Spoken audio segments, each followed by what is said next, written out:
Bueno, buenas tardes a todos. Muchas gracias por venir. Vamos a comenzar la charla Dulce para el norte, amargo para el sur, el impacto de la producción de café y azúcar en El Salvador. Yo soy Ana López, soy la técnica de la campaña Alimento que nos une de CERAI.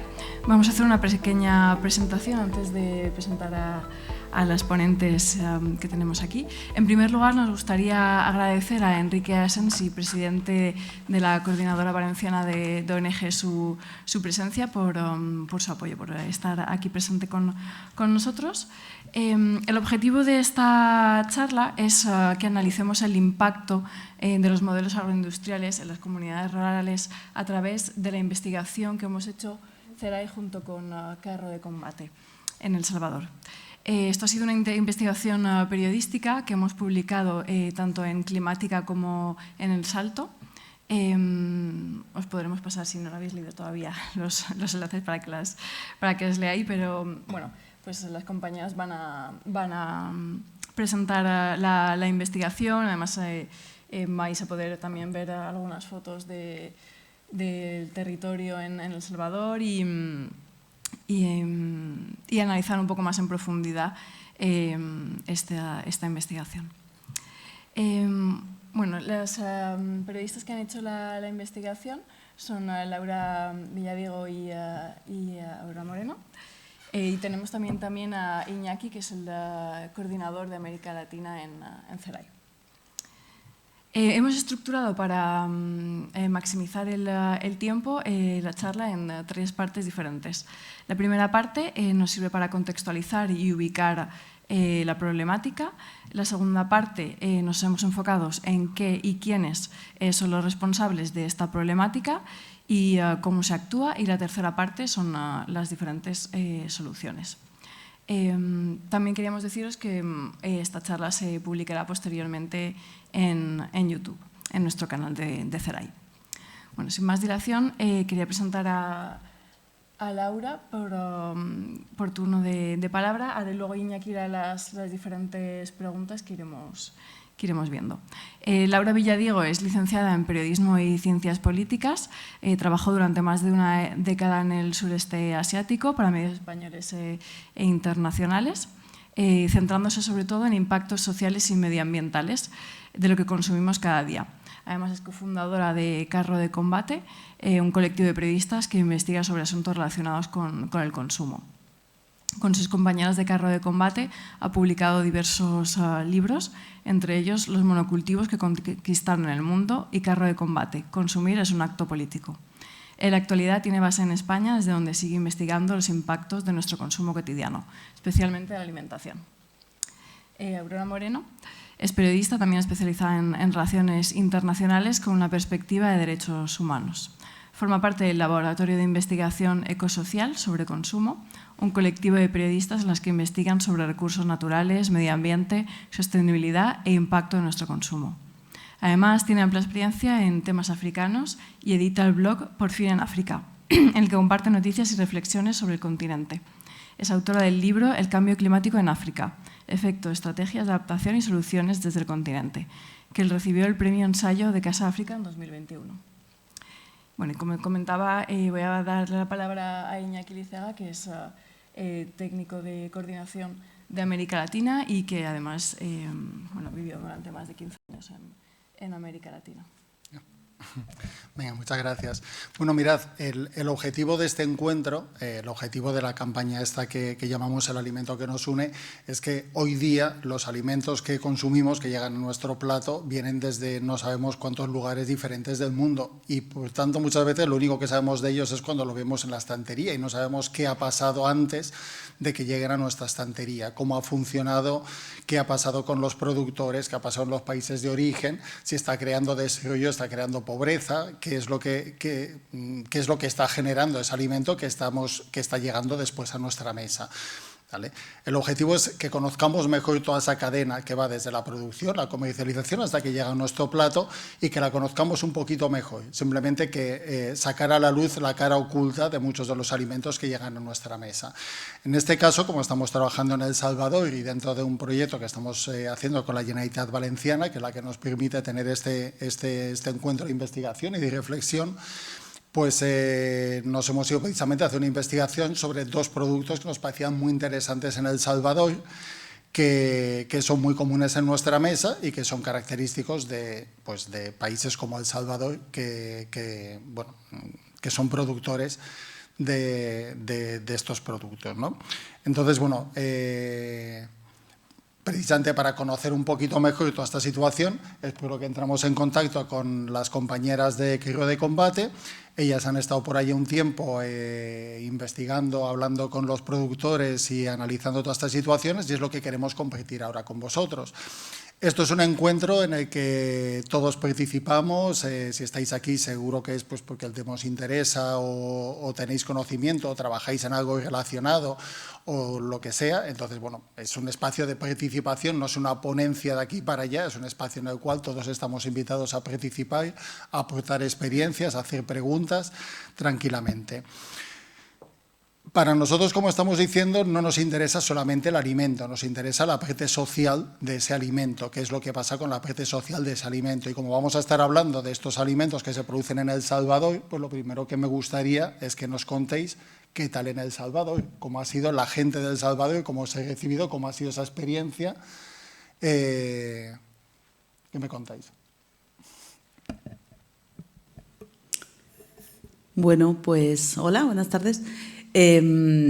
La verdad es que fue una experiencia estupenda, fácil y muy buena, en el sentido de que nos gustó ver cómo, a pesar de todas las dificultades que puede haber en el país y que ya sabemos y de las que luego hablaremos, cómo existe una fuerte red de organización, de base, de trabajos con el campesinado, a través de 2 organizaciones con las que hemos estado. Había muchas más, pero vimos que sigue existiendo ese trabajo de coordinación y de reivindicación continua, ¿no? Y de movilización de la sociedad civil, en este caso en la zona donde más estuvimos, con campesinas y campesinos que están muy organizados. Ellos nos contaron sobre un montón de temas, no solamente nosotros íbamos y preguntábamos sobre todo por la cuestión del azúcar en la primera zona, ¿no? En la que os vamos a contar luego. Pero allí nos contaban todo. Pues tenemos las dificultades con la borda, tenemos dificultades con las inundaciones, nos estamos movilizando para exigir al gobierno, hacían manifestaciones, vamos todos a la capital. O sea, nos ha gustado, es una de las cosas primeras que nos gustaba como señalar, cómo existe esa movilización. Luego, a ver, es un país, bueno, no sé si lo conocéis, es un país relativamente pequeño, con características muy específicas. Tiene como 6 millones de habitantes, pero nos decían que se calcula que quizá pueda haber 3 millones de ciudadanos y ciudadanas de El Salvador viviendo fuera, viviendo muchos en Estados Unidos. No, digamos, no está contabilizado. Eso genera ciertas distorsiones de todo tipo, y algunas de ellas tenían influencia al final en el territorio agrícola. Por ejemplo, uno de ellos es que mucha población está adquiriendo terrenos para hacer una casa, ¿no? Para hacerse una casa, mucha de la gente que está fuera. Esto tiene impactos en la tierra, en la tenencia de la tierra y en a qué se dedica, cómo se utiliza. Bueno, luego ya Laura os va a contar más ahí específico. Pero bueno, nos ha resultado fácil trabajar, en el sentido de que había mucha predisposición a contarnos, había organizaciones con el discurso muy claro y con las ideas muy claras también sobre lo que tenían que hacer. Yo creo que me quedé sobre todo, ¿no?, un poco con ese sentimiento de que es verdad, ¿no?, esto que estaba comentando Aurora. ¿No se escucha bien, verdad? ¿Ahora se escucha mejor? No. ¿Lo apago y lo enciendo? ¿O lo cambio?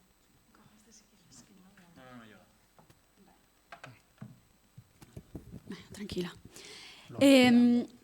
Sí, ya está. Nada, bueno, lo que decía, ¿no? Esto que comentaba Aurora de que es verdad, ¿no? Nos hemos encontrado prácticamente con los brazos abiertos, ¿no?, de la gente, de las comunidades, de las organizaciones, pero yo me quedé también un poco con la sensación de que están un poco con mucha incertidumbre, ¿no?, por la situación política que hay ahora mismo en el país. No sé si conocéis un poco, bueno, supongo que lo habréis escuchado, ¿no?, el famoso Bukele, ¿no?, ese dictador simpático, ¿no?, ¿cómo se llama a sí mismo? Sí. Que al final, ¿no?, era un país, ¿no?, que durante muchísimas décadas ha estado controlado por las pandillas, y de hecho allí la gente nos contaba que ellos apenas podían salir de la zona donde vivían. La persona que nos hizo un poco de conductor y de facilitador de muchas cosas, él nos decía que él tenía hijas que jamás habían salido de su barrio porque él tenía miedo, ¿no?, a sacarlas, y que la viese, por ejemplo, un pandillero, se enamorara de ella, y eso significaba que o la chica se iba con el pandillero o mataban a toda la familia, ¿no?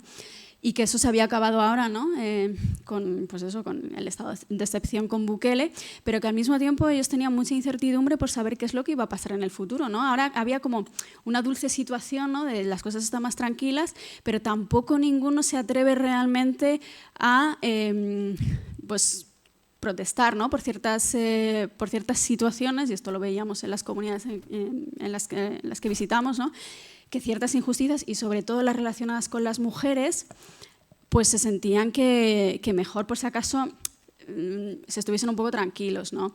Y que no sabían si en el futuro todo ese aparato represivo que se ha estado construyendo bajo Bukele, y que de hecho ya se ha estado empezando a utilizar contra los defensores de los derechos humanos y de los derechos ambientales, se iba a volver contra ellos. Entonces, para nosotros ha sido, es verdad, muy fácil el trabajo, ha sido bastante fácil, y de hecho, por ejemplo, ¿no?, en esa primera comunidad que visitábamos afectada por las plantaciones de caña de azúcar, nos decían, hace 4 años, si nos metemos aquí nos matan.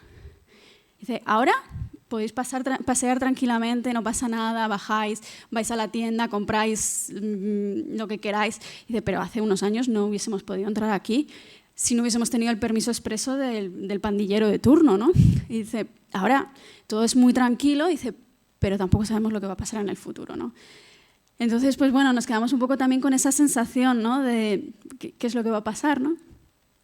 Claro, son 4 años de estado de excepción, y en los que nos contaban, por ejemplo, aunque no era el tema de nuestra investigación, pero efectivamente hablando con sí que fuimos a visitar, estuvimos con 2 asociaciones de mujeres, y nos decían, hay ciertos temas que solo tratamos enmascarados en otros, digamos.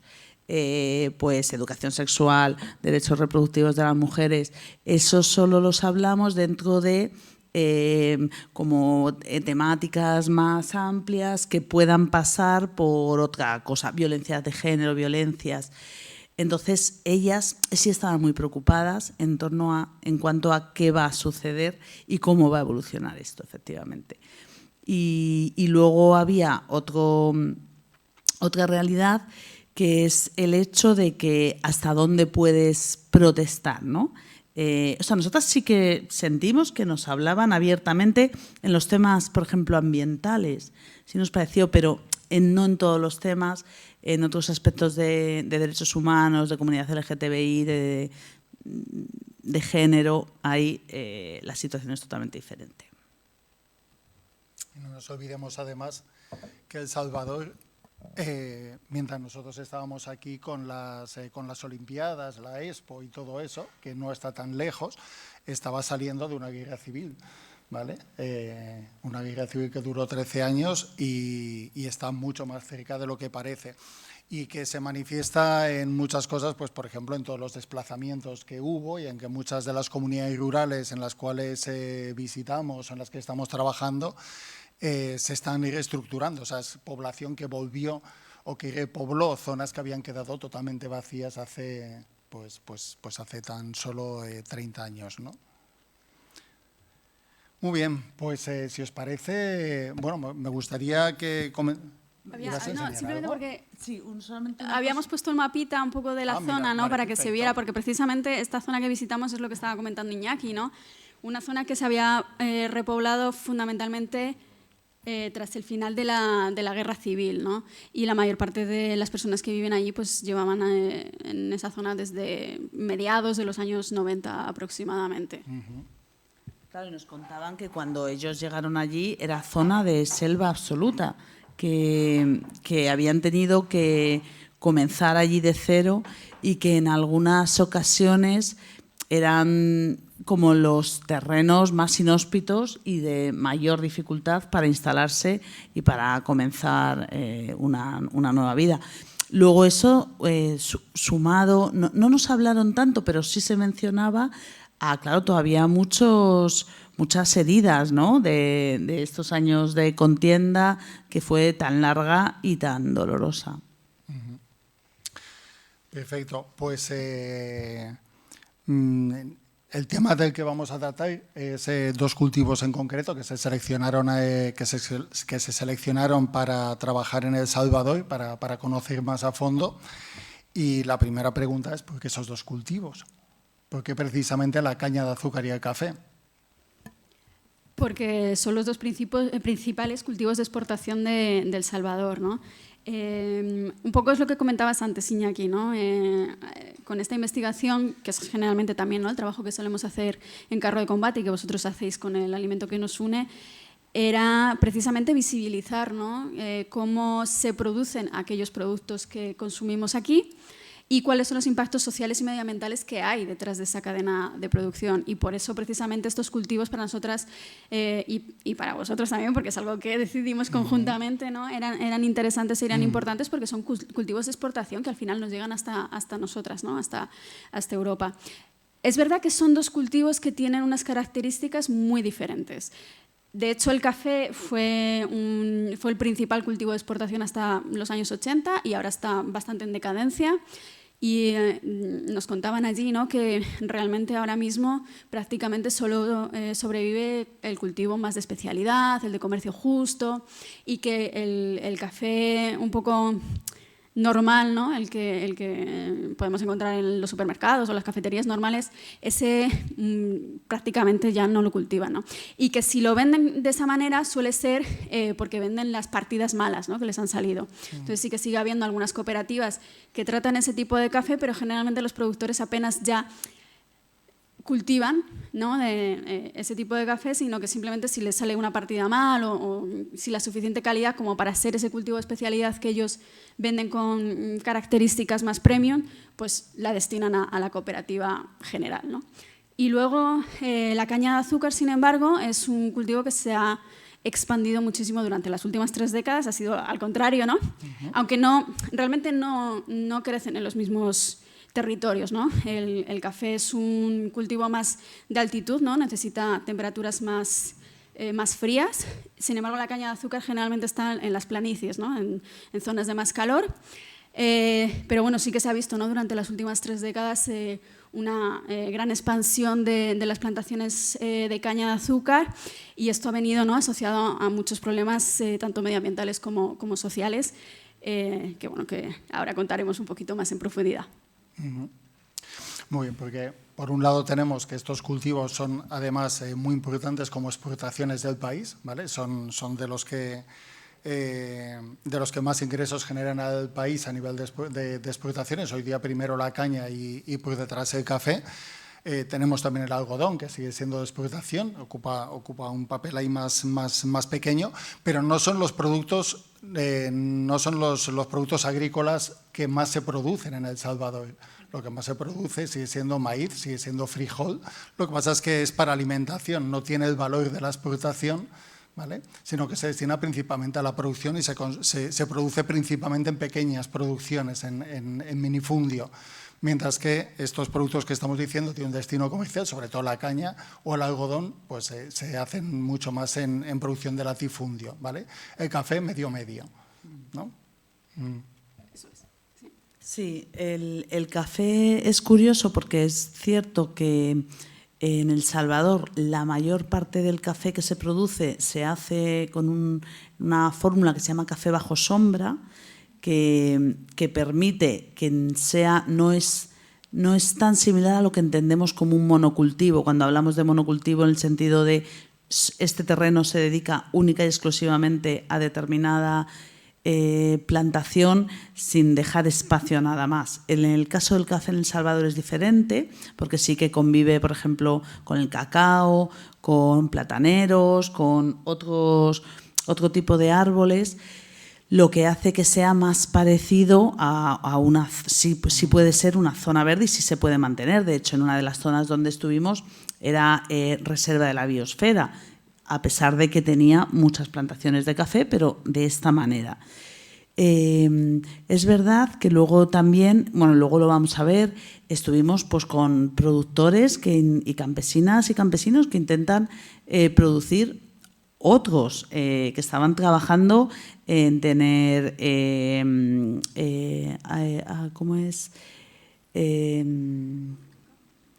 Bueno, mucho cacao, pero luego estuvimos también con otros que estuvimos con el de las papayas, con campesinos que estaban trabajando en intentando producir otros productos que además son los que, como decía Iñaki, los que soportan la alimentación nacional de la población, ¿no? Bien. Para los que no estén muy familiarizados con las plantaciones de café, hay dos maneras de producir café. Café en altura se suele hacer debajo del bosque, ¿vale? A la sombra del bosque, entonces se mantiene el bosque.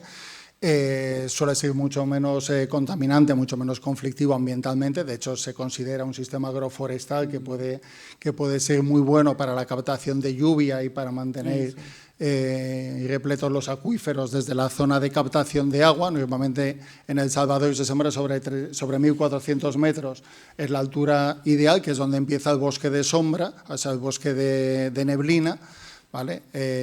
Y entonces allí pues capta toda esta humedad el bosque y lo infiltra para el suelo y mantiene los acuíferos rellenos.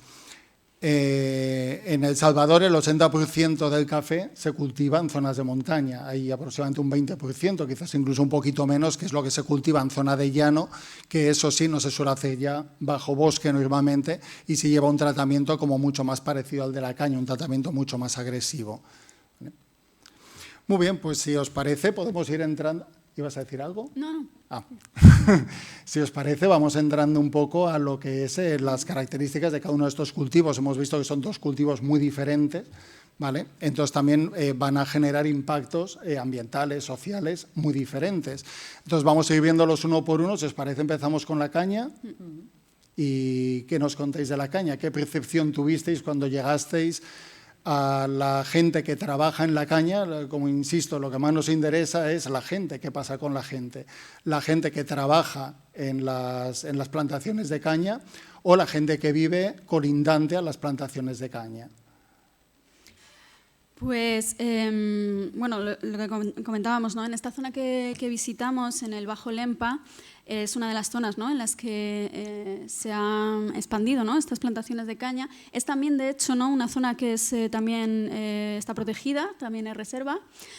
Y que de hecho ellos están teniendo, ¿no?, muchas afectaciones por esta expansión de las plantaciones de caña de azúcar de muchos tipos, ¿no? La primera es evidentemente simplemente el uso del terreno, ¿no?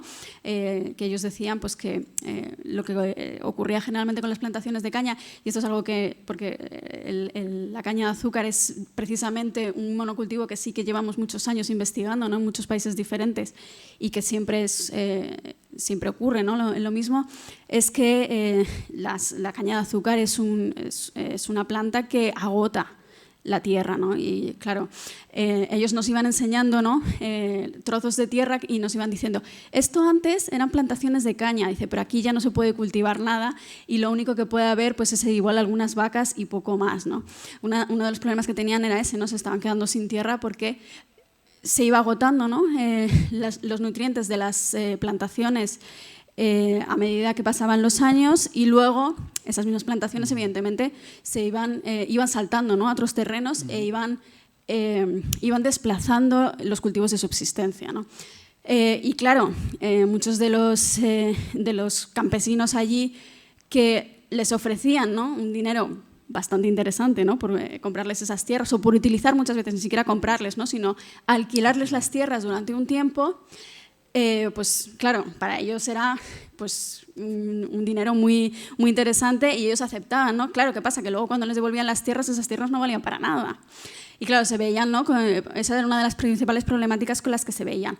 Otra era pues, el uso de los agrotóxicos, ¿no?, en estas plantaciones, que es muy intensivo, y ellos sobre todo se quejaban del uso del glifosato, ¿no?, que en este caso no se usa como herbicida, sino que se usa como madurativo, ¿no?, para hacer que la caña de azúcar tenga un mayor porcentaje de azúcar.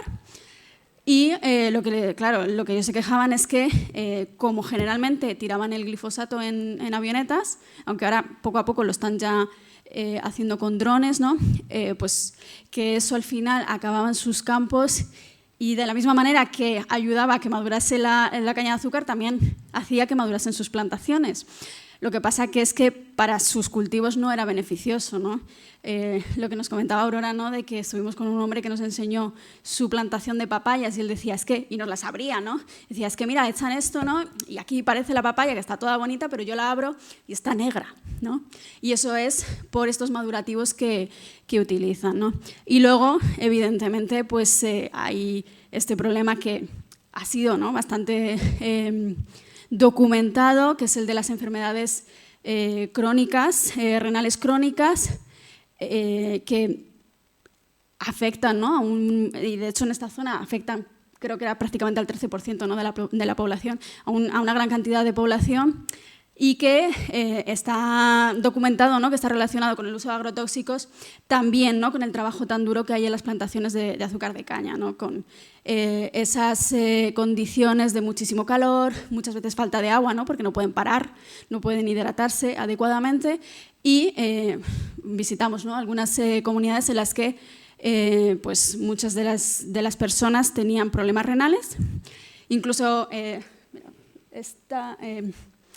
este era Manuel Eugenio, ¿no?, que él era uno de los habitantes de la comunidad de Taura, que estaba en esta zona. Él ni siquiera había pisado nunca un cañaveral como trabajador, ¿no? Él nunca había trabajado en un cañaveral y él tenía insuficiencia renal crónica, ¿no? Él decía, hombre, yo no puede ser por las condiciones duras de trabajador del cañaveral porque yo no lo he sido, ¿no? Y dice, se está viendo, ¿no?, y además hay estudios, ¿no?, que han relacionado la presencia, ¿no?, no solo del glifosato, también de muchos otros pesticidas y otros agrotóxicos con estas insuficiencias renales, ¿no? Y bueno, pues bastantes, ¿no?, de las personas que nos encontramos allí tenían esta enfermedad. Estuvimos entrevistando a una profesora de la Universidad de El Salvador que había realizado un estudio sobre, ella era economista, entonces desde la perspectiva de impactos económicos de este tipo de enfermedades. Y claro, ella decía, tenemos que ver siempre, o sea, nos olvidamos de las externalidades, esta, entre otras muchas, que nos está provocando a nosotros el azúcar, que es verdad que vemos las exportaciones y vemos la cantidad de dinero que se gana con ellas, pero no estamos viendo a una amplia proporción de, generalmente son hombres jóvenes, nuestro estudio decía que entre 30 a 50 años, que son los más afectados por este tipo de deficiencias crónicas renales, que les impiden trabajar, que generan además, por ejemplo, en las mujeres de sus parejas en la familia, ¿no?, que tienen que ocuparse de realizar su trabajo, el que ellos han dejado de trabajar, de realizar, pero encima de cuidarles un poco, además en una situación en la que nos contaba también lo dificultoso que es acceder a tratamientos médicos en un lugar donde no existe una sanidad extendida, accesible y fácil. Y luego, por añadir, otro tema del que también nos hablaron mucho, que fue el del agua, en 2 o 3 aspectos. Por un lado, nos contaban las señoras que, claro, que allí cuando las grandes plantaciones lo que hacen es instalar como unas grandes pipetas para extraer agua subterránea, ¿no? Entonces, claro, la utilización de las plantaciones puede ser como de hasta 10 veces más del agua que usan las comunidades. En épocas más secas, en una zona además en la que el estrés hídrico es considerable, el uso intensivísimo de agua que hacen tiene muchas consecuencias en el agua que luego no consiguen otras poblaciones para sus propias plantaciones. Y por otro lado, claro, todo el madurativo, como decían ellos, todo el glifosato, los herbicidas que se echan a las plantaciones, al final terminan trasladándose al suelo, a las corrientes de agua y permeando, ¿no?, hacia abajo. Con lo cual, en algunas zonas en las que no está asegurada el agua segura, el agua potable, y muchas veces se toma de pozos en los que hay relativo control sobre la seguridad del agua, ha habido casos en los que las familias o determinadas comunidades han terminado siendo afectadas tomando agua que no era apto para el uso, ¿no? Especialmente peligroso, pues obviamente para niños, mujeres embarazadas y demás. Sobre esto también siempre nos hicieron mucho énfasis. Igual, por mostrar un poquito las fotos de lo que estamos hablando, este es Mariano López, que es el famoso hombre de las papayas que estamos comentando todo el rato, y él ahí nos estaba enseñando las cicatrices que le había dejado precisamente la enfermedad, ¿no? Él decía que él había tenido esta insuficiencia renal crónica, ya se había curado, pero lo que le había causado era pues que se le hinchasen muchísimo las piernas, apenas podía andar, ¿no?, aparte de mucha fatiga, etcétera, ¿no? Y todavía le quedaban las cicatrices, ¿no? Y él también era de estos que nunca había trabajado en un cañaveral. Sin embargo, uno de sus sobrinos, si no recuerdo mal uno de sus sobrinos, él había muerto de esta insuficiencia renal crónica porque él sí que había sido un trabajador de cañaveral. Y era un joven, quiero decir, tenía 30 años apenas, ¿no? Porque, claro, uno de los elementos de los que se habla aquí, ¿no?, significativos en estas insuficiencias renales crónicas que se están viendo en El Salvador es que son por causas no tradicionales, que se llaman médicamente, ¿no? Generalmente la insuficiencia renal crónica está relacionada con, primero, edades avanzadas, ¿no?, más de 60 años, etcétera, pero también con condiciones previas, ¿no?, pues diabetes, problemas de hipertensión, tensión alta, etcétera. Pero, sin embargo, muchos de los habitantes, ¿no?, de estas comunidades desarrollan estas insuficiencias a edades muy tempranas, 20, 30 años, y que no han tenido ninguna de estas patologías previas, ¿no? Y a eso le llaman, pues eso, ¿no?, esas insuficiencias renales crónicas no tradicionales. Y esas son las que se ha visto, ¿no?, que se han incrementado mucho durante los últimos años en El Salvador, aunque también hay de las otras, ¿no? Y bueno, esta es Marta Espinosa, que era la pareja, ¿no?, de Mariano, que era, por ejemplo, una de las mujeres, ¿no?, que nos contaba esos problemas que estaban teniendo las mujeres para, pues, traer, ¿no?, al debate público los temas más relacionados con género, etcétera, y que de hecho ella pertenecía a una asociación que prácticamente ahora mismo la tenían inerte, ¿no? Prácticamente no hacían nada, básicamente porque tenían un poco de miedo, ¿no?, a realmente pues ser objetivo del gobierno. Bueno, Aurora, ¿no?, ha comentado, si quieres, pues esto lo comentas tú. Sí, bueno, él es una de las personas con las que estuvimos visitando las zonas de La Palma, de la caña de azúcar.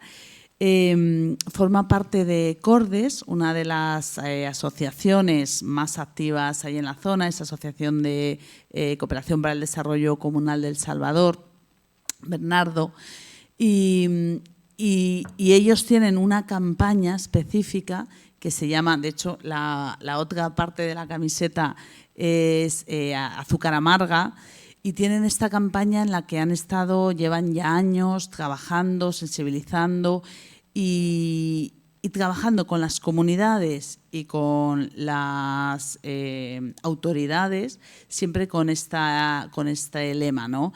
Que otra agricultura es posible, fuera de los monocultivos y sin el uso, o por lo menos sin el abuso de agroquímicos.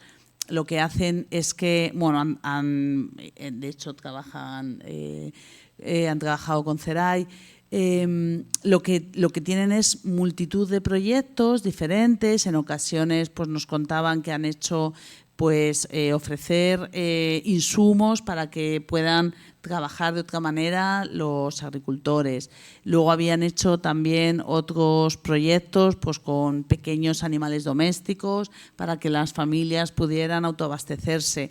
O sea, van como dando siempre, ¿no?, esas oportunidades y trabajando, como decíamos antes, muy generando redes, estableciendo. Estuvimos con una compañera suya que nos hablaba pues de otro tema diferente, pero una de las dificultades que tienen en la zona son las inundaciones recurrentes que suceden allí, por dos causas. La primera, por las lluvias torrenciales, especialmente a partir de los efectos del cambio climático, pero no solo, también como están en la desembocadura del río, presas aguas arriba, digamos, hay muchas presas. Las presas periódicamente las abren con puertas para evitar que se inunde más arriba.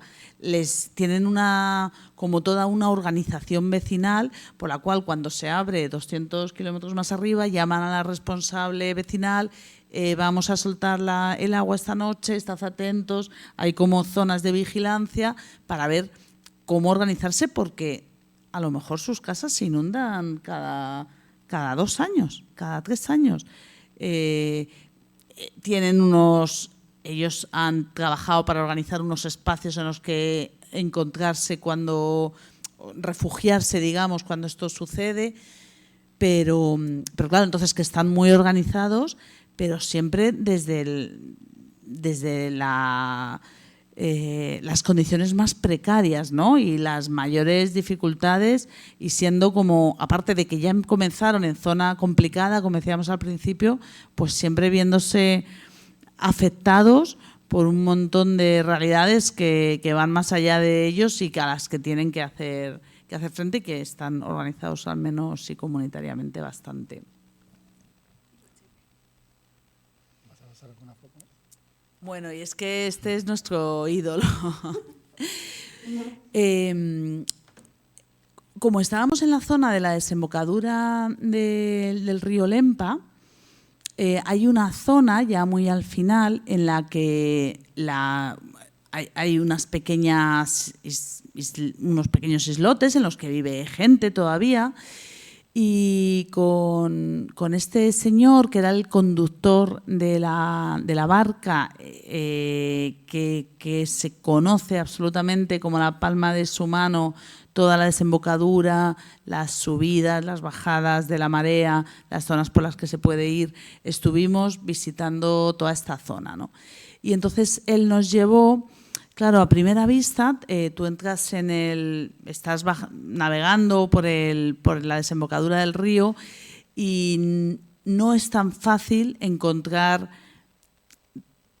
todas los plásticos, no es tan fácil verlo, pero en cuanto él va llevándote, ¿no?, a esas zonas donde la marea hace los recovecos, donde se va juntando, visitamos un montón de lugares donde se acumulaban decenas de botes como ese, no solo botes, también había otros residuos, había muchos, la verdad. Pero eso, él nos contó que son los recipientes de los herbicidas que se echan, del glifosato que se echa en las plantaciones. Decía, esto lo que sucede es que directamente lo echan, lo tiran, y luego termina viniendo río abajo a esta zona de desembocadura. Una zona en la que además hay un manglar de excepcional valor que tiene a su vez muchísimas repercusiones naturales y sociales, ¿no? Por un lado, en la fauna que vive allí, que hay un montón de animales marinos, pero también de aves que son específicas de la zona. Y luego también en las vidas de las mujeres, muchas mujeres de la zona se dedican al marisqueo de almejas, exactamente. Y es para ellas su forma de vida, ¿no? Durante 6, 8 meses al año, porque no siempre, nos decían que hay una temporada en la que no, pero durante 6 meses al año se dedican a bajar al río, recoger la almeja. Ellas hacen todo el proceso, que es extensísimo y que supone al final 4 o 5 días de trabajo en sus propias casas, ¿no? De lavar, secar, cocer, poner al sol, teñir, le echaban una especie de colorante y luego poner a la venta en sus propias casas. Pues claro, ellas nos contaban cómo se ha reducido la producción, la cantidad de almejas que pueden recolectar cada año, ¿no? Y que cada vez va a menos, obviamente debido a la contaminación del río. Entonces, al final, claro, los impactos van mucho más de lo que se puede ver, como de lo que parece muy directo, y van teniendo ramificaciones a muchos lugares. Vas a permitir aquí que haga una pequeña aclaración. ¿Se me escucha? Yo siento que... Vale, con el tema del glifosato, porque ha salido ya muchas veces. Y yo, claro, uno siempre que oye pues de estos países que tienen productos muy contaminantes que echan a la agricultura y todo eso, pues uno piensa, jolín, pues es que allí siguen usando el DDT, que aquí ya está prohibido, y eso nunca nos pasaría aquí. Vale, bueno, hay que saber que el glifosato, eso que utilizan como madurante, que estropea las papayas del compañero, y todo eso, pues ese glifosato es el herbicida más utilizado en todo el planeta. Se utiliza también en la Unión Europea, se utiliza en Estados Unidos, se utiliza en el mundo entero, y es el herbicida más utilizado del mundo entero. Lo que pasa es que en principio se empezó utilizando como herbicida y luego se descubrió que también como madurante tenía un efecto muy bueno.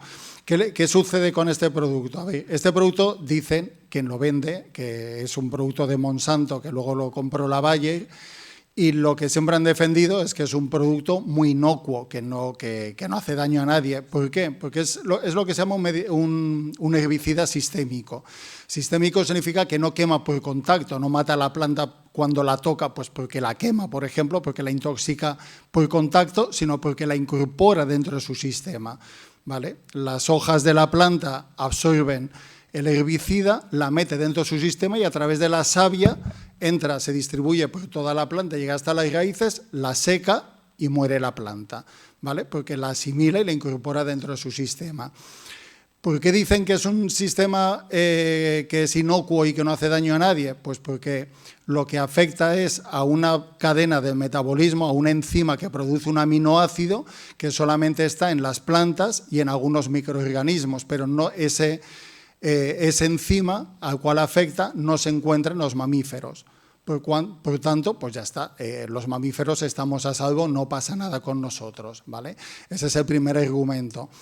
¿Qué es lo que pasa? Bueno, pues lo primero, que todos nosotros, además de que somos mamíferos, pues tenemos también un montón de microorganismos viviendo dentro de nosotros, que sí se ven alterados algunos de ellos. Por ejemplo, ¿qué sucede? Que es un producto químico que cuando entra en nuestro organismo, nuestros riñones no lo liberan con mucha facilidad. Se calcula que cada 1% del producto tardamos 48 horas, 44 exactamente, en eliminarlo, es decir, 2 días para un 1%, ¿vale? 20 días para quitarnos, ¿qué he hecho yo el cálculo? Sí, 20 días para quitarnos un 10%, 200 días para eliminar el producto de los riñones. Es decir, que si estamos recibiendo más producto de manera constante porque estamos trabajando en una finca que se está utilizando mucho este producto, lo estamos acumulando a mucha más velocidad de la que lo estamos eliminando. ¿Vale? Se calcula que el glifosato además tiene una permanencia de unos 7 años activo cuando está en el agua y como 20 años cuando está en el suelo. ¿Vale? Entonces, es un producto que supuestamente es inocuo por la teoría, pero en la práctica ya la Organización Mundial de la Salud en 2015 lo consideró posiblemente cancerígeno, ¿vale? Y tan posiblemente cancerígeno que en Estados Unidos ya Monsanto y Bayer han tenido que pagar 11.000 millones de dólares en indemnizaciones a gente que ha muerto o que ha sufrido principalmente cáncer linfático, lo que se llama cáncer linfático, que es el más común que suelen tener. Y sabéis que las indemnizaciones no te las dan si simplemente pasaste una pequeña crisis y la superaste. Si te dan una indemnización grande es porque estás realmente jodido, ¿vale? Si no, no te la da. El juez no te lo da por haberlo pasado mal, te lo da por haber quedado con unas secuelas o porque te moriste y le dan el dinero a tu familia 10 años después, ¿vale? Bueno, todavía están en juicio, de hecho se abrieron a cuenta de este producto de glifosato, se han abierto 200.000 juicios en Estados Unidos, 60.000 todavía siguen abiertos, ¿vale? Con mala expectativa porque el gobierno actual parece que es más favorable a los intereses económicos que a la salud de los ciudadanos y entonces, bueno, pues se está buscando una vía legal que está complicando un poco la solicitud de nuevas indemnizaciones. Este producto está también autorizado, el glifosato se utiliza en la Unión Europea como herbicida, aunque está prohibido como madurante, ¿vale? Dentro de la Unión Europea no se utiliza como madurante, pero en Estados Unidos, por ejemplo, sí, y se utiliza constantemente como madurante, tanto en la soya como en lenteja, en garbanzo, en trigo, en cebada, en un número importante de cereales, sobre todo en zonas húmedas, igual que en la caña. Se utiliza 15 días antes de hacer la cosecha, ¿vale? Se utiliza para que haga todo ese proceso de secado, de concentración, y luego cuando lo recoges ya está pues, mucho más sequito. Pero claro, está mucho más sequito, pero ha incorporado también dentro de su sistema todo este producto, ¿vale? Entonces, todo este producto acaba llegando a nosotros, está en los piensos de los animales que toman soya y está en otros muchos sitios y va acumulando, ¿vale? Entonces, bueno, pues esa aclaración con el glifosato, que es un producto que está constantemente en nuestra vida, sin que lo sepamos, está en todos los ríos, bueno, en todos los ríos no, pero un número muy importante de los cauces de España, de los acuíferos, se encuentran muestras de glifosato y en muchos de los productos que comemos también encontramos pequeñas cantidades de glifosato, ¿vale? Es un producto que se ha intentado que se prohíba en numerosas ocasiones. De hecho, en 2017 se intentó que se prohibiera, se le dio una prórroga de 5 años y en 2023 se consiguió que las investigaciones que se habían hecho en esos 5 años no habían dado resultados concluyentes y entonces ante la duda lo aprobaron para 10 años más, ¿vale? Entonces simplemente se prohibió como madurante. Como madurante se utilizan dosis mucho más pequeñas que cuando se utiliza como herbicida, ¿vale? Porque el objetivo no es matar a la planta, es simplemente forzar que muera un poquito, que seque. Pero bueno, simplemente comentar el tema del glifosato, porque es un tema que ha ido saliendo de manera recurrente y que no es un tema, así como aquí hablamos del alimento que nos une, pues también tenemos los herbicidas que nos unen en este caso.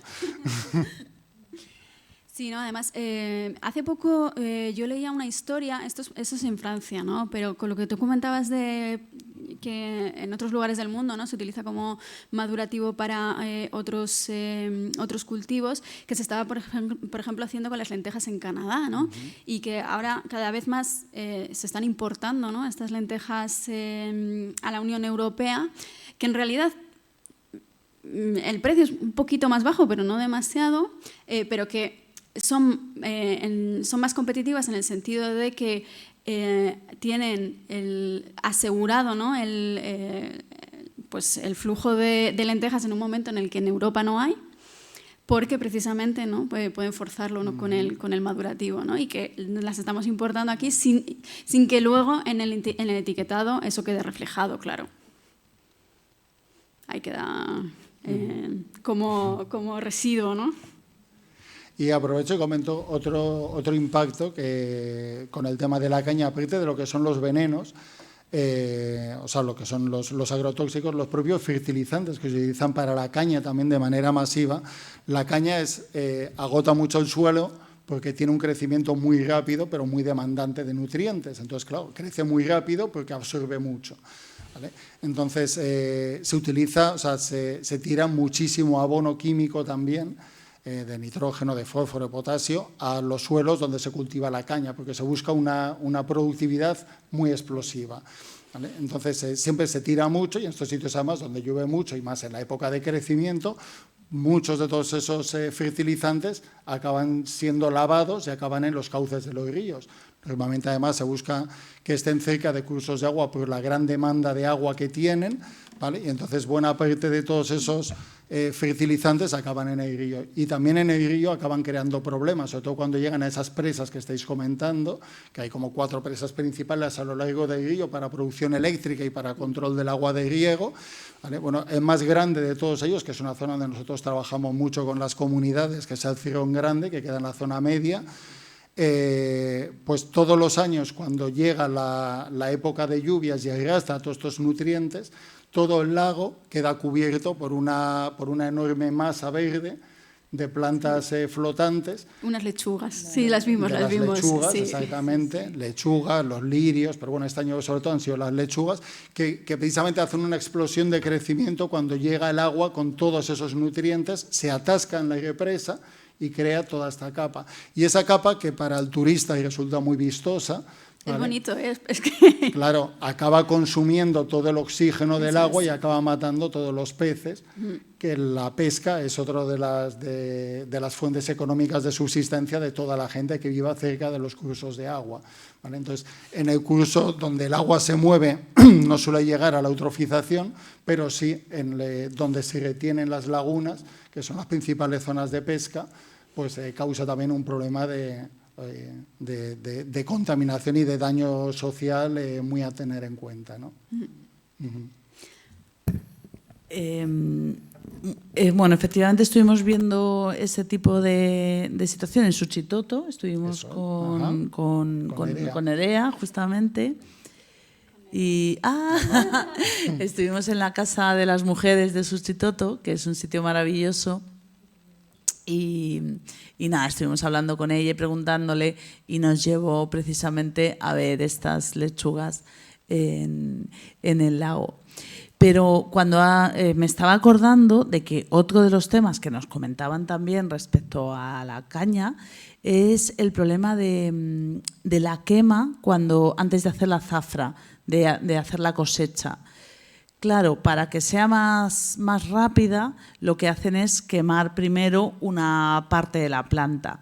Esto, pues igual, de nuevo genera un montón de, por un lado, humos que afectan a las comunidades y que no están en ningún caso controlados, y por otro lado, toda esa ceniza que queda también en el campo, que se vuela de vez en cuando, según que afecta a los suelos y a los ríos.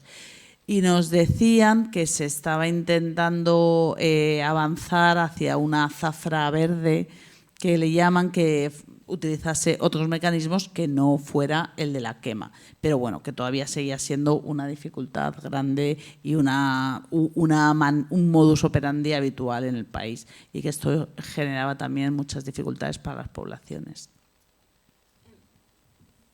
Yo creo que, porque como comentaba antes, ¿no? La caña de azúcar en realidad es un monocultivo que hemos documentado en muchos países, y creo que no hay que perder de vista, ¿no?, que al final es una industria muy competitiva. Tenemos, por ejemplo, Brasil, que produce con unos costes de producción mínimos, pero es que Tailandia también, ¿no?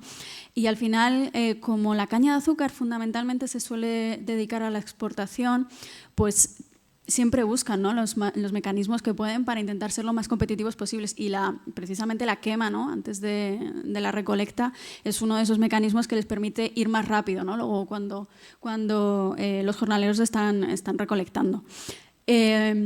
Claro, al final, ¿no?, los únicos mecanismos para contrarrestar eso es precisamente crear otro tipo de mercado, ¿no?, el comercio justo, un mercado que demande un tipo de azúcar que no proceda, ¿no?, de estos sectores que les ha dado igual, ¿no?, cuáles han sido los impactos de la producción.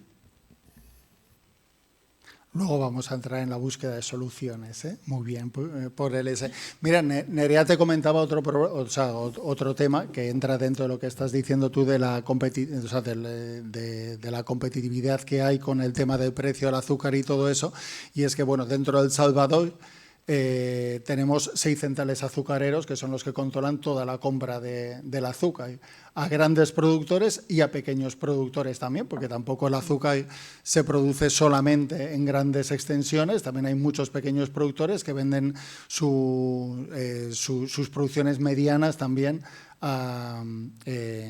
pues a estos centrales azucareros, que son los únicos que se lo compran, ¿no?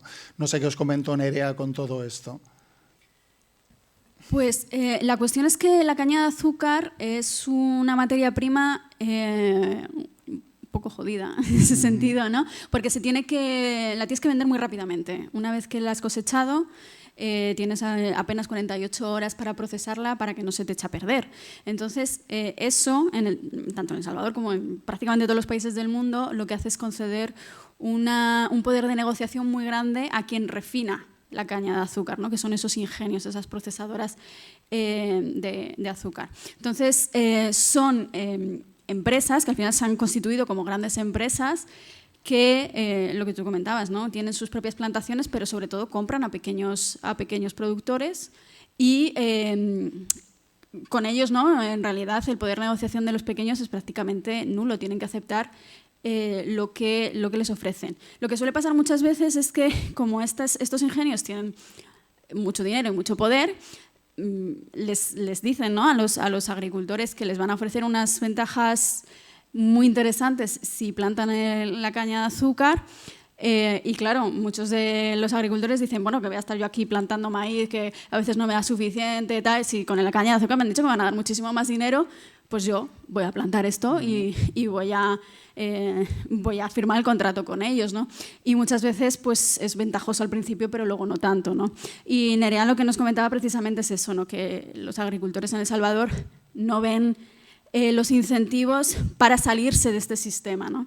De este sistema de los grandes cultivos de exportación, que parece que son, ¿no? La única forma de conseguir dinero pues, un poco sostenible, que muchas veces ni siquiera es eso, ¿no? Como comentaba antes, al principio sí parece, pero luego muchas veces no tanto, y que pues van dejando, ¿no? Poco a poco sus cultivos de subsistencia, y luego es que ya no hay vuelta atrás, ¿no? Es lo que comentábamos antes, la caña de azúcar agota tu terreno, luego ya es que no puedes volver a nada, ¿no?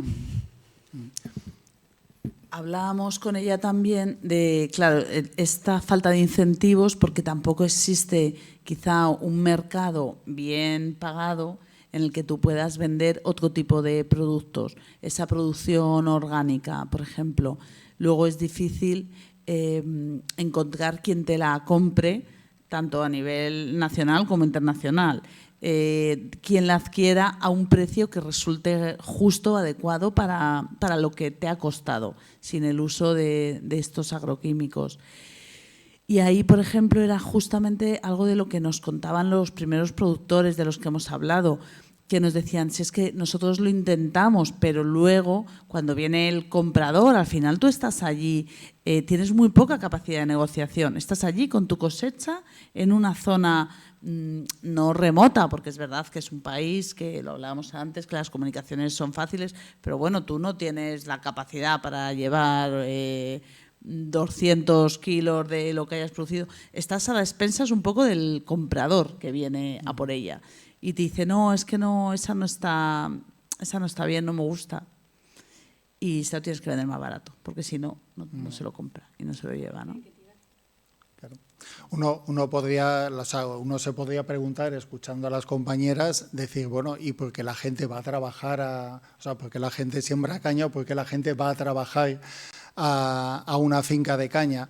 En general, la economía en el campo en El Salvador se mueve con que la gente cultiva una pequeña parcela de la cual saca una parte para subsistencia y otra parte para sacar ese pequeñito ingreso que le permita tener un poco de dinero, porque la gente no tiene trabajos formales, trabajos continuos, sino pequeños ingresos por actividades puntuales que hace. Entonces, siempre que llega el momento de la zafra, mucha de la gente tiene su pequeño campo también, donde tiene maíz y donde tiene frijoles, ¿vale?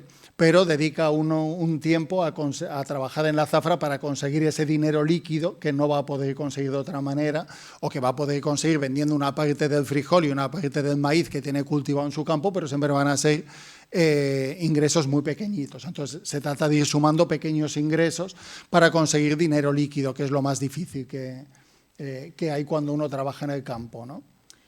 Sí, justamente, pero con el añadido de que nos contaba la investigadora de la universidad que en la actualidad cada vez menos los ingenios, o bueno, más bien los grandes productores, están contratando cada vez menos a la población local del lugar, que ya llevan sus propias cuadrillas que las van, por un lado, rotando de un lugar a otro, y que entonces ya ni siquiera están generando empleo local, o están generando cada vez en menos cantidad.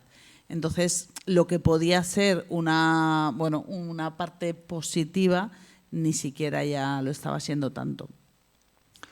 Pues si os parece, pasamos al otro cultivo, a ver si nos animamos un poco, que lo de la caña es muy duro, ¿vale?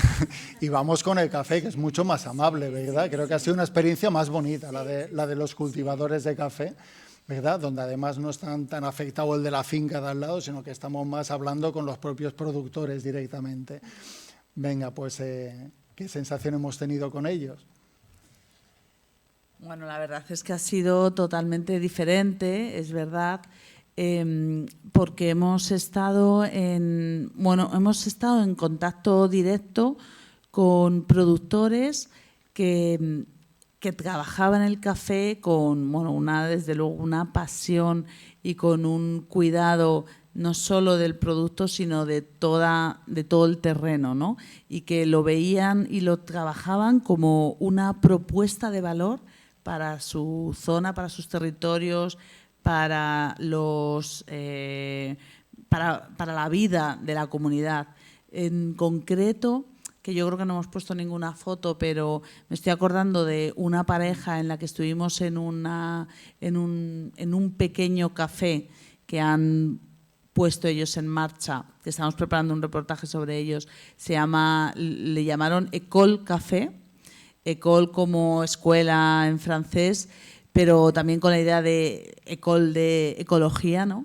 Y entonces ellos se conforman como centro neurálgico de una pequeñita red de productores. Ellos compran a la mujer de la pareja, es ingeniera agrónoma, entonces ella da pequeñas charlas de formación a otros productores de la zona, les compran café, les compran cacao, tenían allí también miel, otros productos locales, y luego tenían la cafetería como lugar de acogida, querían sensibilizar al público local, también a los turistas. O sea, la verdad que fue como un espacio en el que han logrado ahí integrar todo, y también, que es muy importante, valorizar el tema del cultivo del café, porque lo que sí que nos contaban es que, como decía Laura antes, después de unos primeros... El café fue cultivo central de El Salvador durante muchísimos años, pero es verdad que debido a la baja por un lado, la bajada de los precios muy fuerte, años 90, y por otro lado, la afección de la roya, eso es, se había producido una bajada de la producción de café, y eso ellos lo tenían ahí como orgullo nacional casi, ¿no? Como orgullo herido. Pero ahora se estaban dando lo contrario. O sea, ahora mismo el café está en máximos históricos en la bolsa de Nueva York, donde se venda. Y están intentando apostar por un tipo de café y de cultivo muy específico, muy de especialidad, y intentando que esto sirva de impulso y que tire de otros pequeños productores, porque también veían, lo que contábamos al principio, que muchas zonas están siendo como muchas zonas en las que se podría estar produciendo café, se están viendo abandonadas porque se adquieren, pues, por ejemplo, para zona residencial de personas que estaban fuera de El Salvador y que ahora quieren volver. Bueno, no sé, cuenta. Cuéntame, pues, bueno, ha dicho el tema de la iroya, ¿vale? Ha dicho el café bajó por culpa de la iroya, pero es que la iroya en realidad subió. Sí, sí, no, claro. O sea, no, bajó el valor del café porque la iroya subió más arriba. ¿Cómo es eso? Sí, bueno, es un poco conjugado, ¿no? Siempre los precios del café, el café, lo que es la materia prima, la commodity, ¿no? El café general se intercambia en la bolsa, ¿no? En la de Nueva York, y es el que determina el precio internacional. Como pasa con muchas otras materias primas, esto hace que el precio sea muy volátil y, en concreto, en el caso del café, ha sido particularmente bajo en comparación a otras materias primas, ¿no? Pero es que además, pues eso, ¿no? En El Salvador se dio esta afección, ¿no? Por parte de los cafetales, que es el de la roya, que se incrementó también mucho, ¿no? Durante los años 80 y 90, haciendo, ¿no? que, bueno, pues que bajase muchísimo la productividad de los árboles de café. Entonces, pues se conjugó un poco todo, ¿no? De hecho, nos comentaban que en comparación a los picos de producción, ahora más o menos se producía una 10ª parte de lo que se produjo en aquellos momentos, ¿no? Pero claro, ellos lo habían contrarrestado en cierto modo, los que aún se mantenían, pues eso, ¿no? Buscando esos cafés de especialidad, que estos no se intercambian en bolsas, estos tienen sus propios mercados y por eso tienen unos precios que para ellos sí que son realmente interesantes, que muchas veces pueden ser incluso cientos y miles de veces más altos, no solo un poquito más altos. Entonces, y aparte son mucho más estables, que es también algo fundamental para ellos, ¿no? Para poder prever cuáles van a ser sus gastos y sus ingresos, ¿no? Entonces, bueno, un poco fue eso, ¿no? Y también lo que nos comentaba, aparte es que antes has comentado lo de la neblina, ¿no? En esta zona que hay de montaña, es que precisamente visitamos un sitio muy interesante, que yo creo que tenemos aquí la foto de él, no es este, es él, ¿no? Que él ha fundado como una especie de... Bueno, tiene su cafetal, ¿no? Y en torno a su cafetal ha fundado todo un proyecto, ¿no? Que tiene su restaurante, tiene como un museo, ¿no? Hace visitas turísticas y que se llama precisamente Entre Nubes, ¿no? Porque está en esta neblina, ¿no? Y él hablaba mucho de todos estos movimientos, ¿no? Y todos estos cambios, con mucho pesar, como decía Aurora, que se habían dado en el café en las últimas décadas, ¿no? Lo de que había subido la iroya, lo estaba diciendo, no me has pillado bien la pregunta, la respuesta perfecta, ¿eh? Pero no era la pregunta, o sea, no era por donde te estaba metiendo, sino por el tema de lo que es el calentamiento global, cómo ha afectado al café, ¿vale? A nivel de que lo que ha hecho es subir la temperatura, y al subir la temperatura a esos 1400 que tenían la siembra segura, ahora ya ha subido la temperatura y la iroya, que antes se quedaba abajo, ahora también se les ha subido. Sí, que ha subido de altitud, querías decir. Exacto. Vale, pensaba que decías que había subido que había más roya. Claro, sí. Que había más roya. Efectivamente, sí. Y de hecho es otra de las cosas que nos comentaban, ¿no? Que cada vez estaban teniendo que subir más la producción porque ya... Ellos decían que desde los 900 metros antes podían cultivar y que ahora ya imposible. Ahora, pues eso, ¿no? A partir de los 1100, 1200 como mínimo y que incluso más alto, ¿no? Ya precisamente el cambio climático ha generado las condiciones ideales para todo este tipo de plagas que se puedan reproducir en altitudes que antes no lo hacía. Ahora mismo estabais comentando que la mayoría del cultivo se dedica a variedades, ¿vale? Aprovecho un poco de publicidad de café salvadoreño, ahora como el 70% casi es variedad bourbon, o sea, todo es arábiga, ¿vale? Pero dentro de la arábiga la mayoría de lo que se cultiva es variedad bourbon, luego hay casi un 30% de paca y luego hay un 3% que es el más conocido y el más valorado, que es el pacamara, que es una variedad que es creada y exclusiva de El Salvador. Sí, él cultivaba pacamara sobre todo, sí. Y estaba muy orgulloso de ello. Ajá.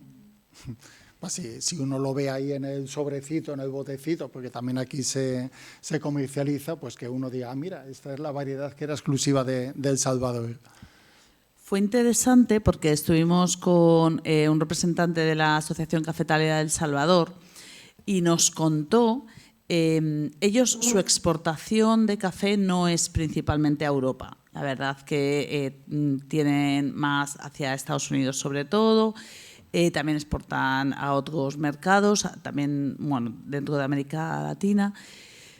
Pero sí que nos comentó que ellos estaban ya pendientes, tenían en su mente el reglamento contra la deforestación que la Unión Europea ha estado intentando poner en marcha y que por 2 veces no ha salido y que se ha echado atrás en el último momento. Pero el hecho de que nos lo mencionase, ¿no? A mí me hizo pensar lo importante que es, no sé si ya entrando un poco con las propuestas de soluciones y de ideas, lo importante que es este tipo de legislaciones o de propuestas o de formas de comprar que claro, que condicionan cómo o que podrían ayudar a condicionar cómo se produce y exigir porque y dar herramientas a los productores para decir no, lo vamos a hacer así, a las grandes empresas, porque nos lo están exigiendo así los compradores, ¿no? A mí me sorprendió porque vi cómo ellos ya estaban pensando en que, oye, si la Unión Europea implementa este tipo de regulación, nosotros tendremos que empezar a producir de otras maneras. Y creo que eso es importante y podría ser significativo. Pues sí, en El Salvador tenemos 6 cooperativas de productos de comercio justo, ¿vale? Precisamente concentradas en el café y en caña de azúcar. Hay 2 que venden caña de azúcar y 4 que venden café, ¿vale? 4 o 5, porque una de ellas vende café y vende caña de azúcar, que trabaja los 2 temas. Me extraña, no conozco ninguna que venda cacao, pero también el cacao es otro producto que normalmente justo por debajo del bosque, justo por debajo de la zona cafetalera, el cacao también se suele hacer un cultivo forestal, o sea, agroforestal también muy interesante, que se cultiva de manera orgánica con bastante facilidad, ¿no? Entonces, bueno, pues también muchas veces se aprovecha. Nosotras visitamos una plantación que tenía los 2 cultivos, café y cacao, en un cultivo de sombra.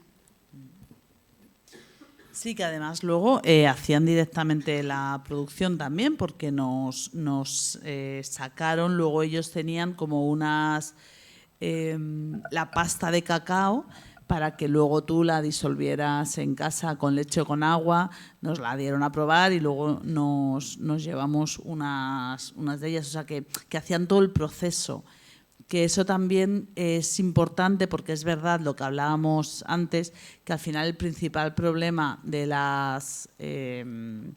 este tipo de cultivos es muchas veces la volatilidad en los precios internacionales. Entonces, la inseguridad del campesinado te hace que al final es verdad que dices, pues mira, lo alquilo por 10 años y yo me quito de problemas, ¿no? O sea, al final es dinero seguro y un resultado en condiciones en las que eres muy vulnerable, pues un resultado seguro para los próximos 10 años.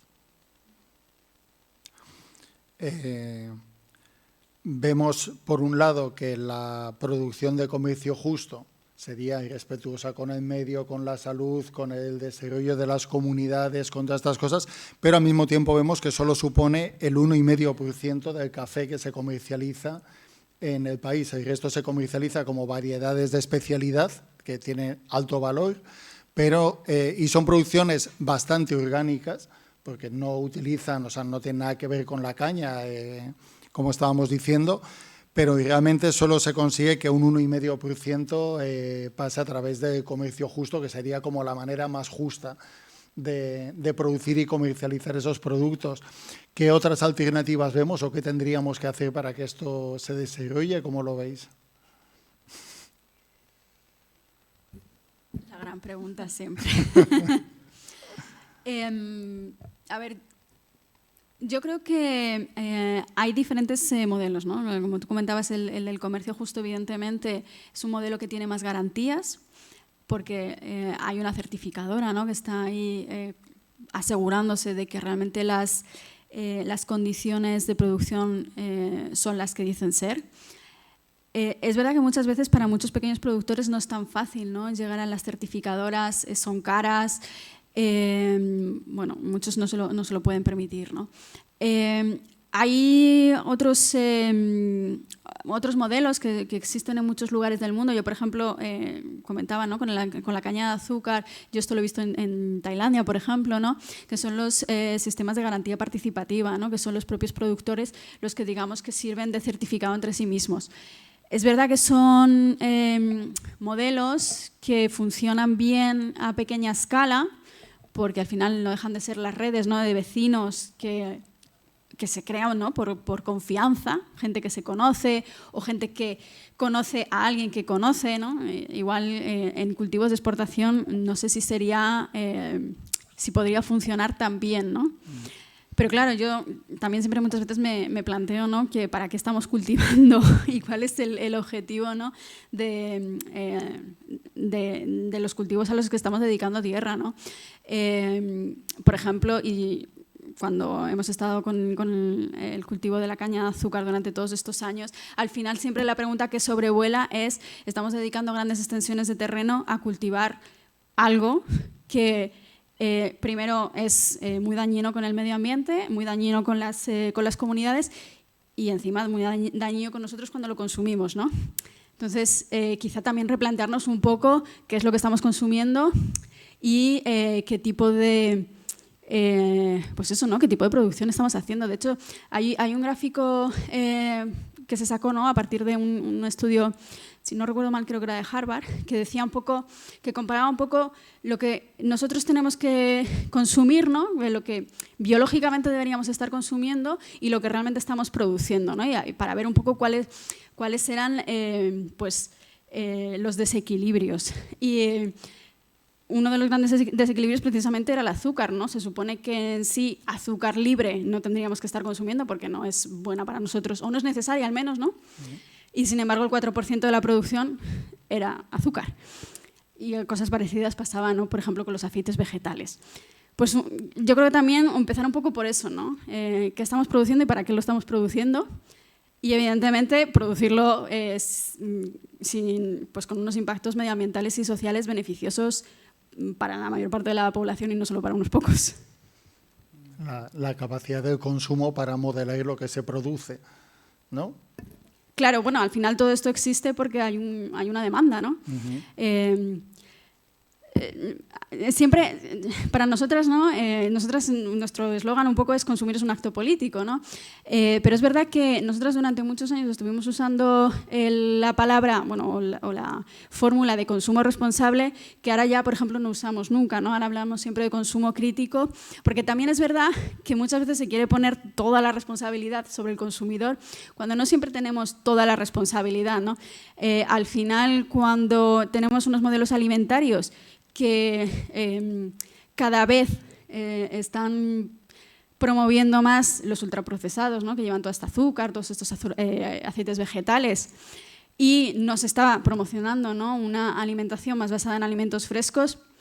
¿Hasta qué punto es nuestra culpa, ¿no? Cuando tenemos, pues eso, ¿no?, cada vez menos tiempo para cocinar, cada vez es más difícil, cada vez tenemos menos disponibles, ¿no?, tiendas de barrio con fruta fresca, con verduras, etcétera, ¿no? Eso es un poco, son elementos de todo un sistema que es muy complejo, que yo creo que no es únicamente, ¿no? No está únicamente en los hombros de las personas consumidoras, sino que también hay un dirigismo, ¿no?, por parte del sistema hacia ese modelo que da pingües beneficios a muchísimas empresas y que muchas veces, y yo creo, bueno, la mayor parte de las veces, no beneficia ni a las personas consumidoras ni tampoco a la otra parte al otro lado de la cadena, ¿no?, a las productoras, a las pequeñas al menos. Uy. Bueno, a ver qué añado yo ahora. Bueno, pues quizá por lo que estábamos hablando antes, que se podrían, y esto es posible y hemos estado cerca, pero hemos vuelto para atrás, se podrían poner en marcha regulaciones para exigir que los productos que entran, por ejemplo, en la Unión Europea, hayan sido producidos de determinadas maneras. Igual que lo exigimos con un montón de aspectos, pues que estén, como decía el reglamento, ¿no?, libres de deforestación, pero también quizá que se hayan trabajado en determinadas formas, derechos laborales, que se tenga en cuenta, que se exija como consumidores, y como consumidores, como personas individuales es muy difícil, pues que pudiera ser una legislación a nivel internacional, en este caso de la Unión Europea, porque realmente es probablemente de la única entidad de la que creo que podría ser posible poner en marcha este tipo de medidas, aunque justamente ahora vamos en otro camino exactamente, entonces ahora lo veo complicado. Aparte, a mí me pareció también interesante, por ejemplo, con los del café, también nos hablaban de sensibilización de las propias poblaciones locales, ¿no? No todo es, decían, nosotros también queremos que nuestros vecinos de aquí al lado aprecien el café que estamos haciendo, aprecien el cacao que se está elaborando aquí en la zona, que se vuelva, porque allí también está sucediendo lo mismo, ¿no? Ir cada vez más hacia productos procesados, hacia alimentación diferente. Es muy habitual decir, ya por ejemplo, en muchas zonas de África se consume más arroz que los cultivos tradicionales. Entonces, trabajar también localmente para que volvamos allí y aquí todos a consumir con de forma un poco más razonable.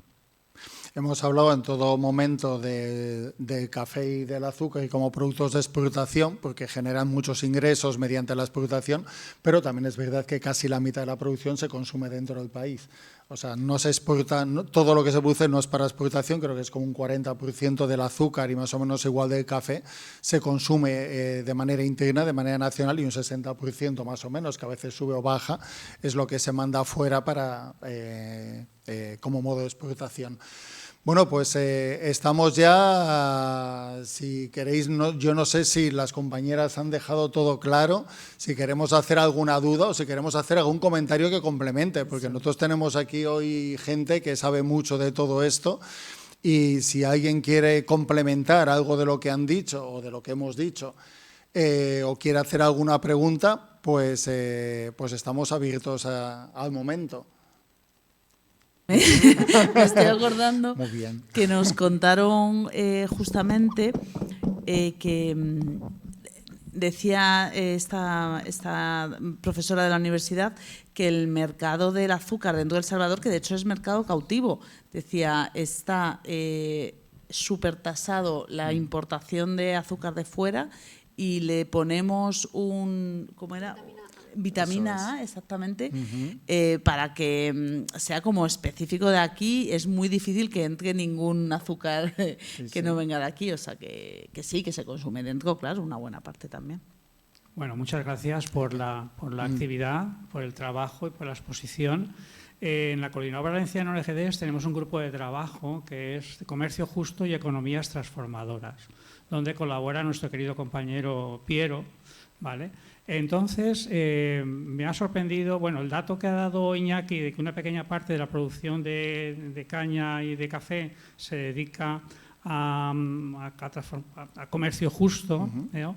Entonces, para nosotras es muy importante el fomentar el consumo del comercio justo aquí en el norte, pero lógicamente también la producción allá, ¿no? Por todos los principios y valores que aportan esas cooperativas generalmente lideradas por mujeres, con esos 10 principios del comercio justo, que son muy importantes y de alguna forma aquí lo trasladamos a la economía social, parte de esos valores, ¿no? Entonces, vosotras que habéis visitado algún proyecto que produce para comercio justo, ¿pensáis que puede haber alguna pequeña revolución que incentive, ¿no?, esa producción de comercio justo que tanto necesitamos que se amplíe y se conozca más aquí, sobre todo, ¿no? Porque aquí también hay una pequeña parte de consumo de productos de comercio justo y que la verdad es que nos gustaría que se consumiera más productos de comercio justo, ¿no? Pero claro, si allí quizá fuera en retroceso, pues sería un problema para aquí, para los países del norte, ¿no? ¿Pensáis que tiene futuro o quizá se podría ampliar esas explotaciones de comercio justo para exportarlo como comercio justo, perdón? ¿Cómo lo veis? Gracias. Yo creo que con lo que estaba comentando antes Aurora, del reglamento de deforestación importada, pero también con otras regulaciones que se han intentado aprobar durante los últimos años en Europa, ¿no? Y estoy pensando, por ejemplo, en la Directiva de Diligencia de Vida, que se aprobó, pero que también con todas estas leyes ómnibus también están intentando un poco cargársela.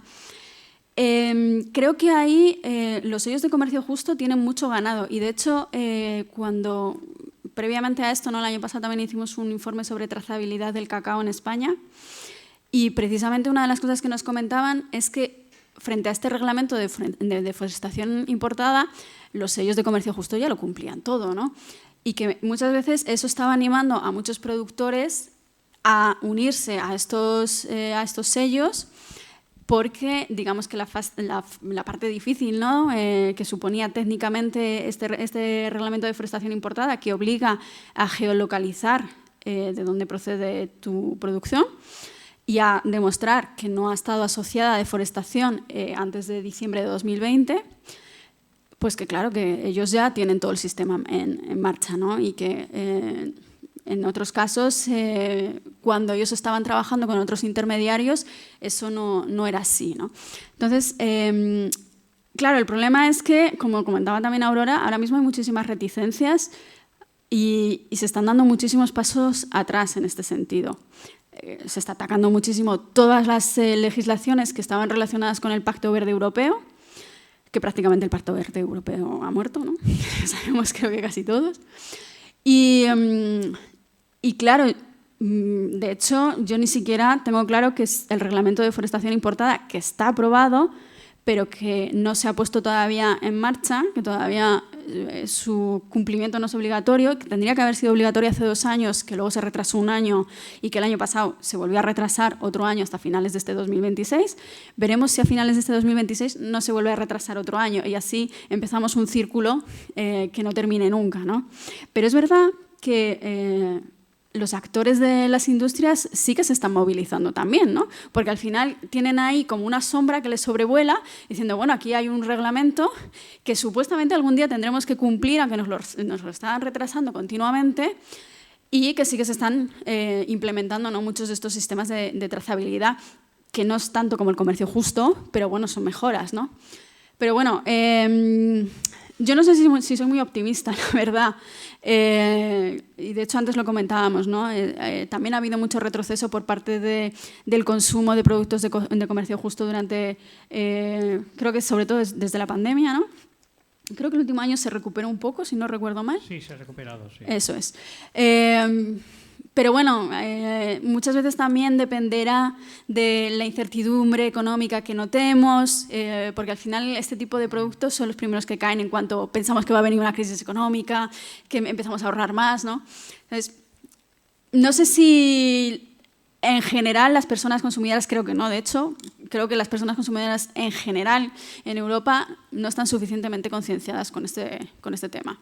¿Qué podemos hacer para que se conciencien más? Nosotros intentamos hacer este trabajo, pero yo creo que el trabajo tendría que venir más de las administraciones, de los gobiernos y de estas legislaciones, ¿no? Y que no hubiese todo el rato ataques continuos a intentar mejorar los sistemas de producción. Claro, sí, tienes razón. Muchas veces nos encontramos con la idea de decir, bueno, es que los productos de comercio justo son un poco más caros. La pregunta sería al revés, ¿por qué son tan baratos los otros? Porque, Eso claro, es. hay una serie de principios y valores que los otros no los cumplen, ¿no? Pues bueno, pues ahí está el problema. Sí, de los y problemas, que no quizá. es ajeno a nosotras, porque a veces pensamos que estas situaciones no nos van a repercutir, ¿no? Pero al final, cuando tú entras en un sistema global, económico global, en el que todo el mundo compite con todo el mundo, tu puesto de trabajo también está compitiendo con el otro. Es decir, y si a ti no te importa esto, pues probablemente el que va a caer al final va a ser tu propio puesto de trabajo o tus propias condiciones laborales, ¿no? Pero es difícil que la gente lo entienda, porque muchas veces solo mira al hoy, pero también lo entiendo, que solo miren al hoy, porque es que al final, pues cuando tienes unos alquileres que se te comen el 70% de tu salario, la cesta de la compra no para de subir y tú no sabes ya cómo hacer para llegar a fin de mes, también lo entiendo. Sí, es complicado, claro. Es complicado, sí. Por eso digo que es que yo creo que aquí fundamentalmente tiene que venir de las administraciones, son las administraciones las que tienen que apoyar esto. Sí, totalmente de Sí, la acuerdo, compra gracias. pública, hay acciones que sí se podrían llevar a cabo y que podrían impulsar desde la propia administración y probablemente con unos costes que al final no son tan sobreexagerados respecto a lo que costaría adquirir algo más barato, ¿no? Porque a veces los costes están escondidos, vienen por otros lugares, se pagan en marca, se pagan en publicidad, o sea, no siempre es todo solo más costoso. Desde la administración se podría impulsar. Gracias. Yo es que creo que las administraciones tienen que poner las condiciones para que los productos que nosotros nos vemos obligados a llamar de comercio justo porque las condiciones normales no son justas, no solo sean la norma, sino que sean más baratos. Ahí está, claro. Que sí. Así es, gracias. Que no haya que pagar todo el sobrecoste que obliga la legislación para poder certificarte como comercio justo, como comercio ecológico, como todo eso, ¿verdad? Eliminar ese coste. También hay otra vía a veces que da un poco de miedo, pero que es hasta qué punto si grandes comercializadoras se apuntan al comercio justo, ¿vale? El sistema sería más accesible o acabaríamos pervirtiéndolo, ¿no? Yo creo que es que, quiero decir, no es una hipótesis, es que ha pasado. Cuando han entrado el Carrefour, todas estas grandes superficies y han empezado a comercializar productos de comercio justo, hay muchísimos de los productores se han quejado diciendo es que no hacen nada más que apretarnos, que esto no es el comercio justo. El comercio justo, si tú quieres vender comercio justo, no nos tienes que apretar. Entonces, muy bien. Perfecto, pásale.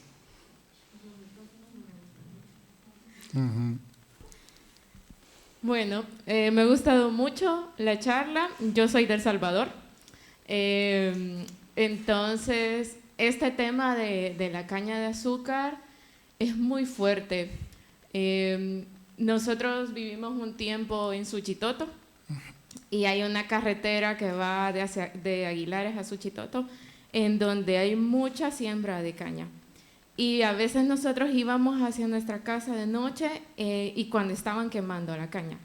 Y se sentía horrible el calor y yo me ponía a pensar, ¿y la gente que vive aquí cerca de esta siembra, cómo la estará pasando? Porque era desmedido y parecía un incendio, daba miedo.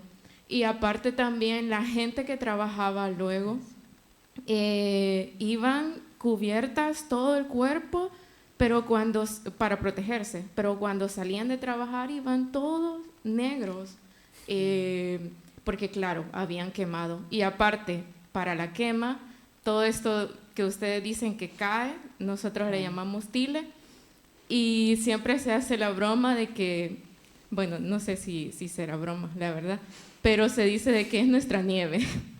Hay una época en donde eso cae y te ensucia todo. Claro. Y justo es para la quema.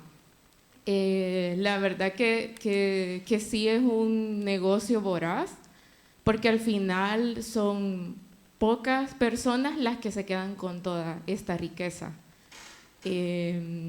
Es una lástima, pero me ha gustado un montón esto de la charla, porque también te permite como tener otra perspectiva y también desde una mirada de fuera. Me gustó mucho. Y bueno, también desde la experiencia de acá, nosotros ahora nos hemos aventurado a tener un puesto en un mercado, bueno, de Nazaret. Es un mercado pequeñito y estamos ahí, sentimos que estamos luchando porque, bueno, los supermercados absorben todo y la gente, algunas personas como que te exigen competir con el supermercado y nosotros es como que no se puede. Y bueno, poco a poco nosotros vamos tratando de poner productos que consideramos que son de buena calidad, y a veces soñamos y decimos, bueno, ojalá se ponga de moda, que la gente vaya más al mercado. Pero bueno, quería contar como esa experiencia también de esta competencia voraz que hay como en el comercio. Pero bueno, habemos algunos que estamos intentando un poco integrar algunas cosas nuevas. Y con esto del café, a mí me pasa mucho que yo digo, ay, no, es que yo no puedo con el café de aquí. Y yo digo, yo necesito mi café. Y bueno, hemos encontrado también algunas iniciativas que comercian café. Y bueno, ahí tenemos incluso de El Salvador. Y por esta lucha de decir, yo siempre digo eso, no, es que yo necesito mi café y mi chocolate también, que es totalmente diferente. Entonces nada, agradecer la experiencia y de sentirme un poquito cerquita de mi país. Y bueno, Nerea les manda saludos, fue ella la que nos compartió lo de la charla. Y bueno, eso nada más. Qué bien. Muchas gracias. Muchas gracias por compartir. Bueno, yo soy de aquí de Valencia, sí que he vivido 5 años en El Salvador y solo añadir una cosita con respecto a esto que está diciendo. Bueno, lo de la quema yo lo he visto desde un punto de vista también de lo que respiramos, o sea, durante un mes, 2 meses el cielo es amarillo, entonces estamos tragando continuamente eso. Y sí que es espectacular ver, no sé si habéis coincidido en esa época del año allí. No. Allí no, pero yo en Tailandia he visto mucho. Yo, de hecho, he vivido en Tailandia en una zona azucarera durante los incendios. Y es lo que tú dices, porque además la ceniza de los incendios se queda en el aire durante muchísimo tiempo y es una partícula que se te mete en los pulmones, ¿no? Y te causa muchísimos problemas, es que no puedes respirar. Y es que te tienes que ir. Porque si puedes. Incluso a veces se les va de las manos y bueno, nosotros hemos tenido la experiencia de que casi arde un centro comercial, o sea, claro, sí, muchas sí. cosas, sí. Es que es lo que comentaba, es que no parecen incendios, es que son incendios. Y muchas veces es lo que dices, se les van de las manos y saltan, ¿no? Bueno, yo lo que quería añadir es también durante la pandemia, por suerte, por desgracia, nos tocó estar allí. Entonces yo ahí es cuando me di cuenta también de que, por ejemplo, el frijol, que ellos desayunan, almuerzan, cenan frijol y está a la orden del día, pues llega un momento en que lo tienen que comprar a Guatemala o incluso a algunos países de África. Entonces la pregunta que yo tengo es ¿cómo veis, ya no digo a largo plazo, a medio plazo, un país que es su extensión, como habéis dicho al principio, es pequeña, digamos que es como la Comunidad Valenciana prácticamente? ¿Qué pasa con esas grandes extensiones de caña? A medio plazo, ¿qué va a pasar con la agricultura en el país en cuanto a que todo lo acumulan ellos y va a quedar arrasado, ¿no? ¿Qué va a pasar con la alimentación habitual de ellos? Pues probablemente lo que pasa en tantos otros lugares del mundo, que es que se va a occidentalizar y que se va a homogeneizar en el sentido de que se van a empezar a importar cada vez más como el arroz, ¿no? Me está fallando este micro. Pues eso, ¿no? Arroz, maíz, etcétera, ¿no? Que es un poco los cultivos mayoritarios a nivel global y que probablemente pues lo que pasa prácticamente en todos los lugares del mundo, ¿no? Pérdida de soberanía alimentaria. Y si tú ves un poco de los datos, por ejemplo, ¿no? De extensión de caña de azúcar en El Salvador, durante varias décadas hubo muchísimo incremento. Durante los últimos años ha estado más estable, pero es lo que comentábamos antes. Eso no quiere decir que no haya nuevas plantaciones, porque como las antiguas se tienen que dejar porque ya no son productivas, lo que está haciendo es esta rotación, ¿no? Entonces, aunque parezca que no hay nuevas extensiones dedicadas a la caña de azúcar, sí que las hay por esta razón. Entonces, yo en este sentido, si siguen ese camino, yo soy pesimista, porque al final, si tú dedicas, y es un poco la pregunta que hacía yo antes, ¿no? ¿A qué estamos dedicando nuestras tierras de cultivo? ¿Tiene sentido o no tiene sentido? ¿Realmente no deberíamos asegurarnos primero de cultivar lo que es necesario para nuestra soberanía alimentaria y luego ya en tal caso ver si podemos dedicar recursos a los cultivos de exportación, que yo creo que sería lo que tendría sentido? Pero en la economía global no es lo que tiene sentido. Ya Cuba, a raíz del periodo especial de la crisis de los 90, tuvo que hacer ese camino, o sea, el camino inverso a este que está haciendo El Salvador en este momento, es decir, dejar de producir caña para empezar a producir alimentos, ¿vale? Cuando ya la caña, que tuvo la obsesión de producir el máximo de caña posible porque le generaba muchos ingresos, tenía la venta asegurada con Rusia a precios estables y entonces dejó de cultivar sus propios alimentos, que los comparaba luego con el dinero que le generaba la caña.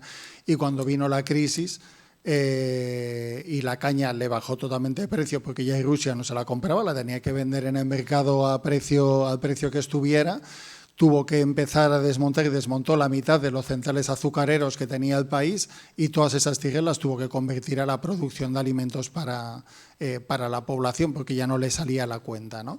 Entonces, bueno, nosotros en principio lo que hacemos es en el trabajo que hacemos en El Salvador como CERAI, con las organizaciones con las que trabajamos, con CORDES, Fundesirán, varias de las que han estado mencionando las compañeras, lo que intentamos es que los productores, o sea, que las pequeñas producciones de los productores sean rentables, que no tengan, o sea, que no vean la tentación de que como esto no me produce, no me genera buenos rendimientos, mejor lo vendo y me voy a la ciudad, se lo vendo al cañero y me voy, ¿vale? Sino que sea su fuente de ingresos y sea una fuente de ingresos que merezca la pena defenderla.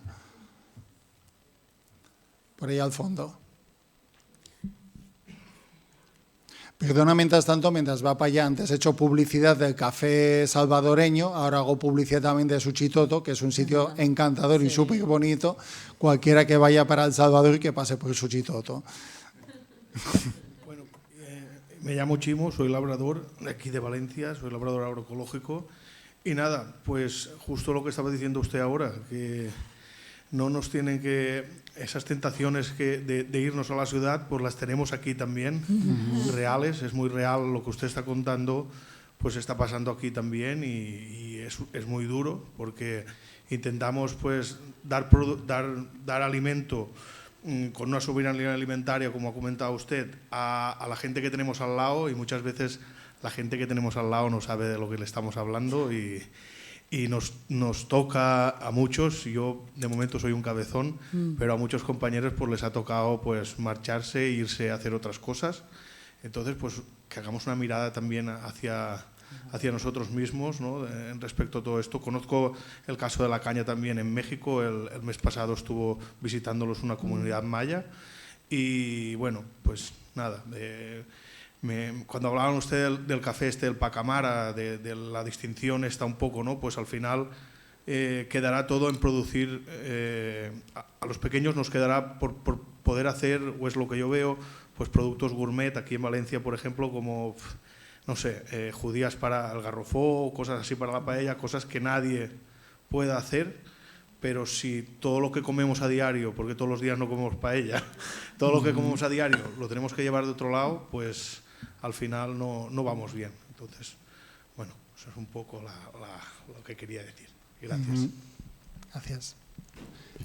Totalmente de acuerdo. Vale, gracias por la presentación. Yo quería preguntar por la cultura regenerativa, que ahora está como muy de moda, si podía ser una solución para lo que habéis estado explicando, porque bueno, parece ser que a la larga, si volvemos a como producíamos antes, si no utilizamos herbicidas, que supone un costo, etc., y volvemos a la agricultura tradicional, podría ser una solución porque abataría los costos, ¿no? O sea, ¿cómo lo veis, la cultura regenerativa? Si se puede aplicar aquí en este caso. ¿En el caso de la caña de azúcar o...? Salvador, sí. Yo en el caso de la caña de azúcar me parece muy difícil. La cultura regenerativa, por lo menos para mí, no es volver a lo anterior, sino es adoptar unas prácticas agrícolas que mejoren la salud del suelo fundamentalmente y de los ecosistemas que están alrededor, ¿no? Digamos que es un... Porque claro, en agricultura ahora, ¿no? han empezado a utilizarse bastantes términos, ¿no? Como ¿no? El de agricultura regenerativa, el de agroecología, etcétera, bueno, digamos que se utilizan mucho por también incluso la gran industria, ¿no? que lo está absorbiendo, ¿no? Lo está cooptando. Pero bueno, que son diferentes, ¿no? Digamos, modelos, diferentes propuestas que cada una tienen un pilar diferente en cierto modo, ¿no? Por ejemplo, la agroecología también incluye pues, modelos sociales, etcétera, ¿no?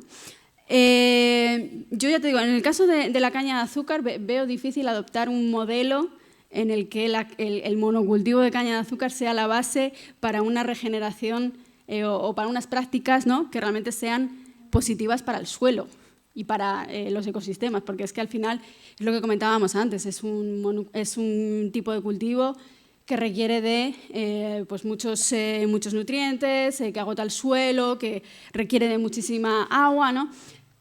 Que la caña de azúcar se pudiese utilizar, digamos, en combinación, ¿no? con otros cultivos que pues hiciese, ¿no? que su producción fuese más sostenible, pues también lo veo difícil, la verdad, porque el problema en ese caso sería la parte del procesamiento, ¿vale? No sería, se tendría que volver, digamos, al procesamiento en ese caso sí tradicional, ¿no? No el de la gran refinería, sino que se tendría que ir a los pequeños trapiches, ¿no? que le llamaban. Entonces, no sé, es que para mí la caña de azúcar no es uno de esos modelos, ¿no? El café sí podría serlo, ¿no? Entonces hemos estado hablando que sí que era un cultivo que se podía hacer en sombra, en sistemas agroforestales, etc. Entonces, es un poco lo que hemos estado comentando, ¿no? Son dos cultivos muy diferentes. Para mí, el de la caña de azúcar es muy difícil que vaya hacia esos modelos. El del café sí que creo que es posible. Muchas gracias. El de la caña de azúcar como modelo industrial, como modelo de gran producción, desde luego es bien complicado, ¿vale? Por todo lo que está comentando, por todo lo que hemos estado comentando. Otra cosa es, o sea, porque de hecho tenemos productores de comercio justo en caña, pero a base de pequeñas producciones que se trabajan de manera, o sea, en rotaciones de manera adecuada, con aportes de materia orgánica, con rotaciones nitrogenantes con frijol y otra serie de usos, o sea, para que se haga un uso de la finca diferente, ¿vale? No como grandes explotaciones donde además la exigencia competitiva de los precios hace que cualquier alternativa de este tipo pues, sea muy, muy difícil de llevar a la práctica, ¿vale? Pero en pequeñas producciones sí sería posible, pero bueno, eso, en producciones pequeñas, ¿vale? De hecho, existe.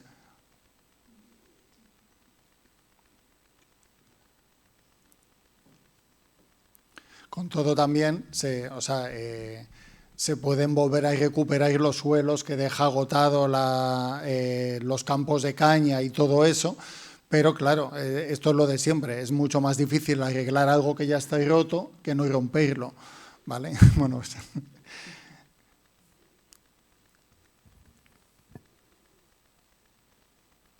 ¿tenemos alguna pregunta más? ¿No? Estás comentando tú el tema de la competencia con los supermercados. Con los supermercados es difícil competir en enlatados, que siempre va a salir más baratos, pero la fruta en los supermercados no vale para nada, ¿eh? Ahí la frutería de toda la vida tiene, tienes espacio siempre ganado, seguro, para cualquiera que tenga 2 dedos de frente, ¿no? Dime.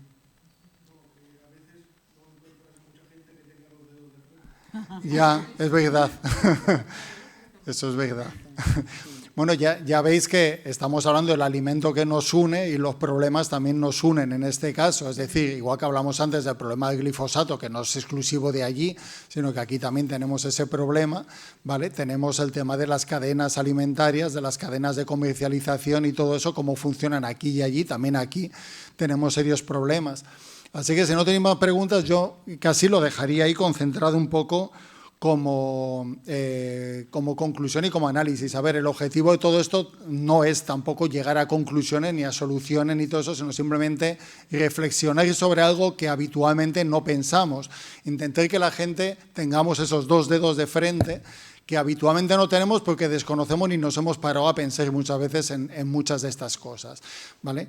Entonces es por eso precisamente que se crea este trabajo de investigación. Seguiremos apoyando nuevos trabajos de investigación sobre otros alimentos que forman parte de nuestro día a día para conocer un poco mejor todo ese proceso y los impactos que tienen en los países de origen, en los que además en muchos de ellos pues estamos trabajando, en los que tenemos relaciones de diferentes tipos.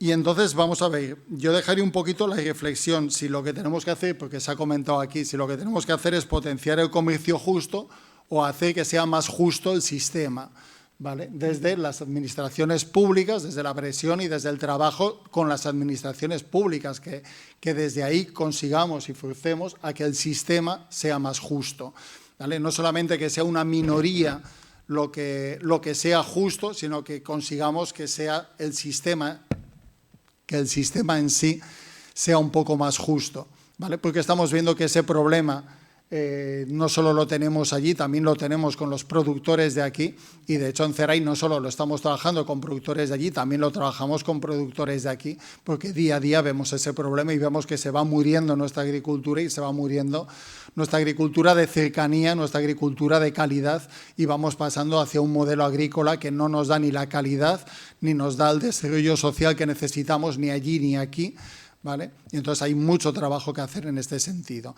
Entonces creo que son 2 frentes que hay que lucharlos en paralelo. Por un lado hay que seguir luchando por el comercio justo como modelo, ¿vale? Pero también hay que intentar llevarlo hacia las instituciones públicas y que sea un nivel de exigencia, que igual que exigimos que nuestras empresas cumplan una serie de condiciones para que produzcan aquí, también los productos que consumimos lleven un nivel de exigencia que haga que también la gente de allí se beneficie de ello y no salga dañada por esa demanda de consumo que hacemos desde aquí, ¿vale?